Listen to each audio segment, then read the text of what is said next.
কত সুন্দরী মামা ভূত হইতেছি লড়েও না সরেও না, এটার কাহিনী দেখি মামা খারাই রইস। হয়েছে কি, অনেক বছর আগে বুঝছো, মানে হাতি চাষ করতো। পরে এক লোকের কলা গাছ খেয়ালাইছে হাতি, পরে ওই লোকে বদুয়া দিছে, মুখে ঠাড়া করছে বুঝছো।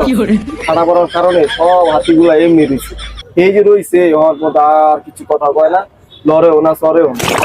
এই কারণে এটা নাম দিছে হাতি, আর ওখানে ঝিল মিলাই দিছে হাতির ঝিল। বুঝছো? এই হলো আসল কাহিনী, অনেকে জানে না। আমি তো আবার এইসব নিয়ে গাড়ি, আমি আবার জানি বেশি। এই এলাকার তুই আগা গোড়া সবই তো জানো, এটা কি কম।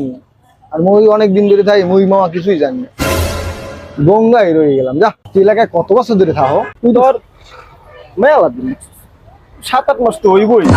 হইছে মামা, তোর কথাই মুই সবই বুঝছি।